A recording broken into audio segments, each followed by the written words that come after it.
Well, obviously, I don't date back as far as JP and Van and others. But in my era, in my 6 years here, there probably haven't been an individual performance quite like that. He took care of the ball.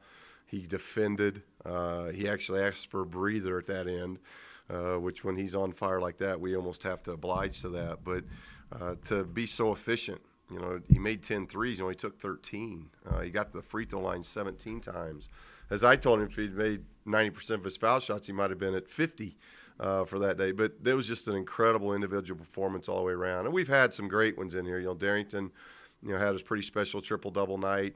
Drew's had a double-double that were really big. J.R. Giddens, just talking about some individual performances I think our guys have had. But I don't know if anything topped what we saw on Saturday.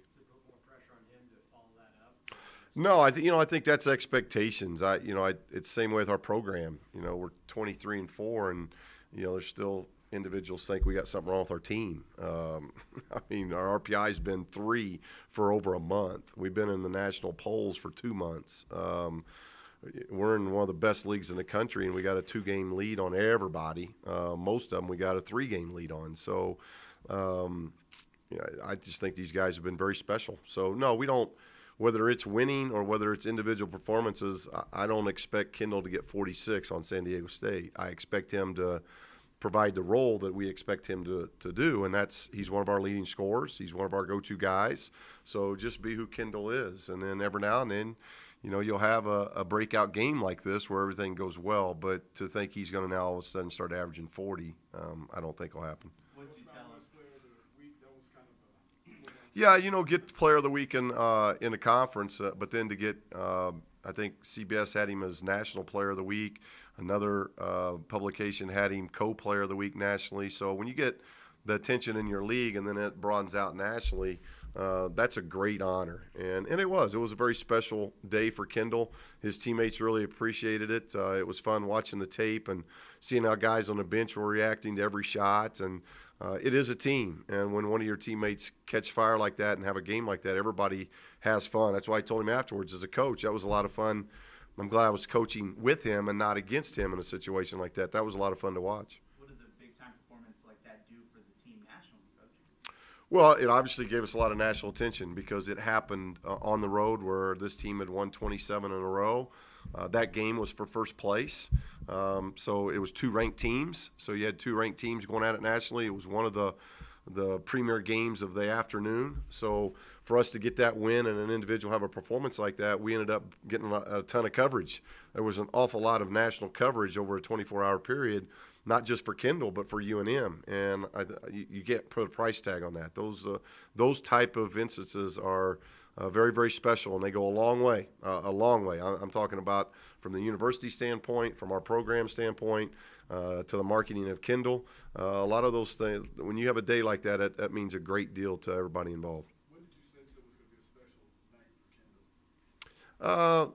Kendall? I think he had around 20 at half, so he was already off to a great start. And as Colorado State alluded to, it's not like he had shot the ball particularly well up to that point. It hadn't been bad, but he hadn't had games where you thought he was going to go off and make 10 threes. I think he hadn't made all that many in league play to begin with, so to make 10 in one game and do something that hadn't been done in our league before, especially I think what even makes this thing even more special is I think our league is known for its defense. We got a lot of good defending teams in our league, and Colorado State's definitely one of those. And to do that against a really good defensive team, a senior-dominated defensive team, speaks volumes of just how special that performance was.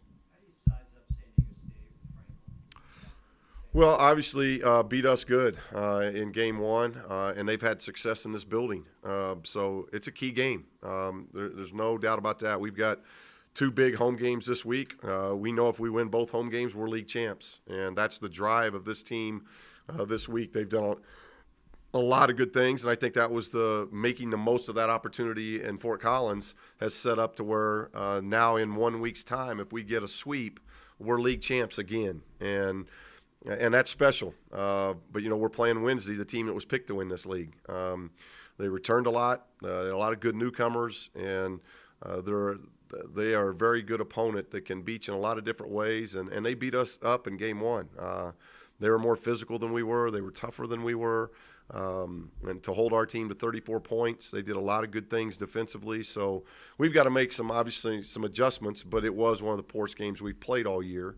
And when you do that against a really good team, you're probably going to have a lopsided defeat, and that's what happened about a month ago. But we're playing well.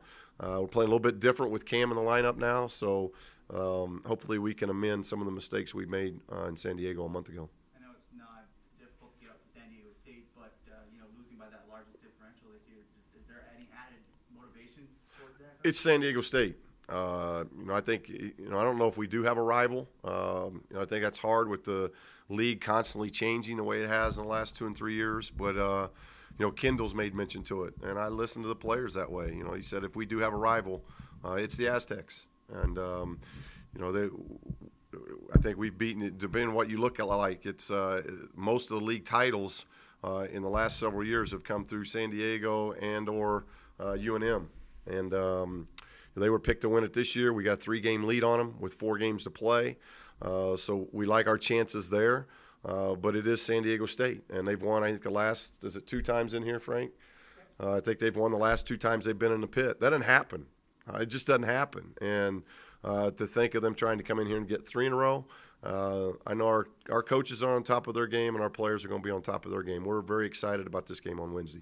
Coach, you sound like you have that competitive spirit in your voice when you said that. Right now.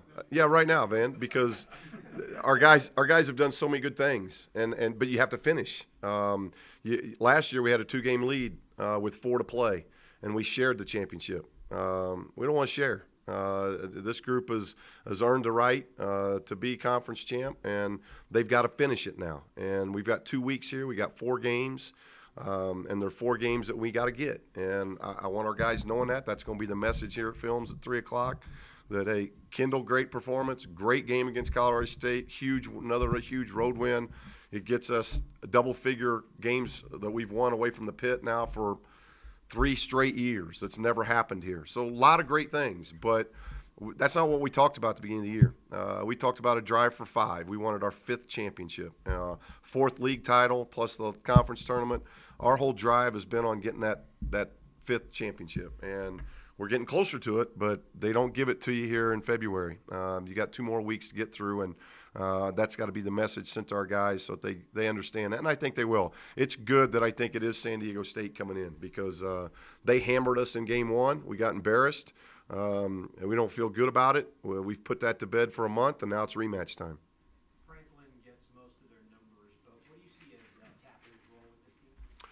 Well, Tapley's a great leader, a great shooter, can really score the ball. But in game 1, it was their inside guys. O'Brien gets a double-double on us and ends up being player of the week in the conference that week.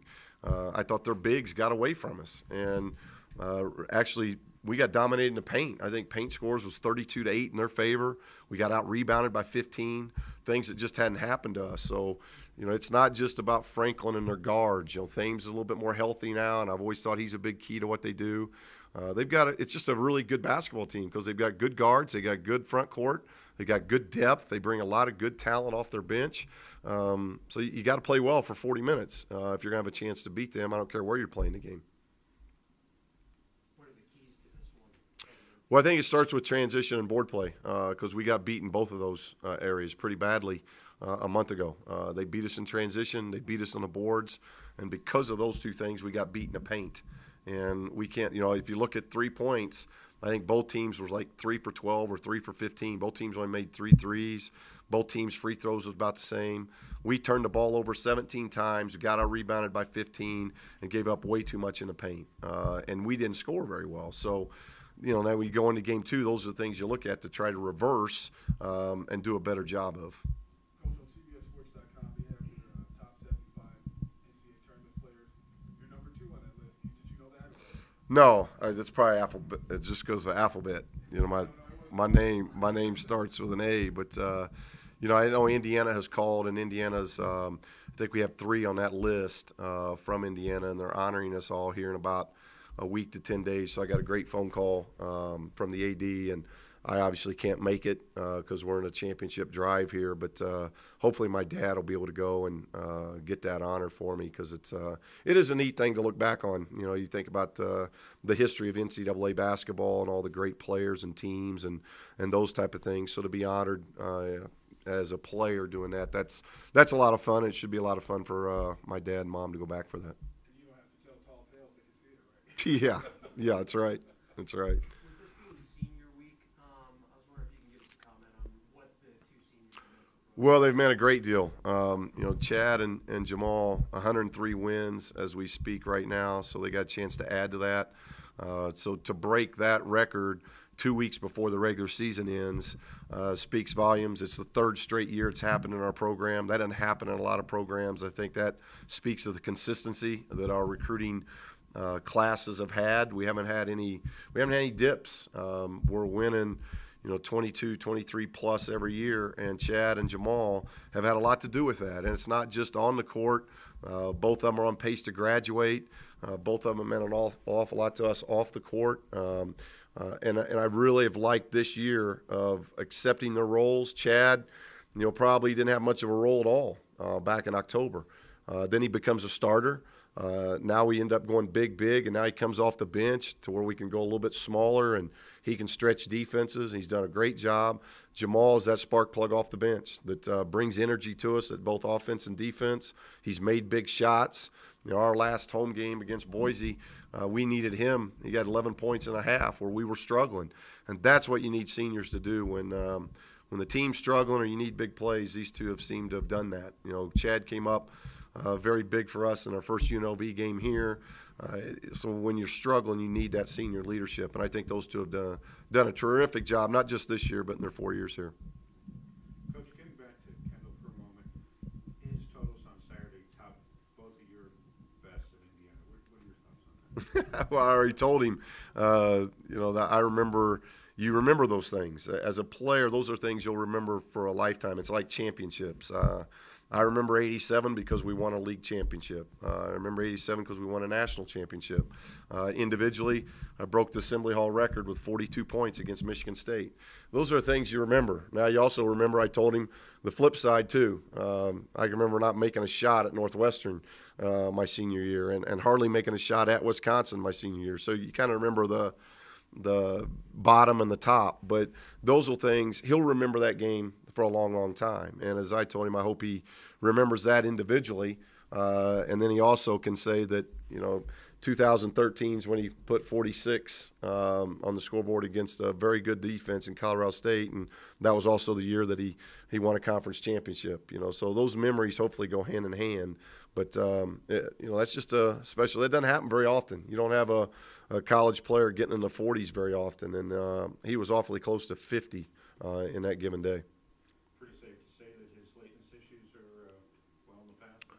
Well, I'm not saying that. I don't control that. I don't control his alarm clock. But part of our Drive for Five that's one of the 5 words that has meant a lot to us, and it's in our locker rooms: accountability. And that's part of it. That's lesson learning. That's coaches keeping players accountable. That's players, teammates keeping each other accountable. If that doesn't happen, there's no way he would be focused enough or have the ability to concentrate and do the things that he did on that special day without those things taking place. So it's all, in my mind, it's all part of the program. And I think Kendall will be the first one to tell you, no, he can get 56, he can get 66. But if we say team meeting at 3. He better be there at 3, or he goes from 46 to 0. I mean, that's the way it happens. Coach, switching gears a little bit, I guess, recently Tim Floyd made some comments about the UNM-UTEP rivalry type deal. Is there a possibility of scheduling UTEP? I have no idea. That's the furthest thing from my mind. I haven't heard his comments. It doesn't matter to me. My whole issue right now is San Diego State and Wyoming, and trying to get through this week. We're working very hard behind the scenes on our non-conference schedule. Our non-conference schedule is 4th in the country, and UTEP's not on it. So, we've done a pretty good job with our non-conference schedule. So that's probably all I got to say about that.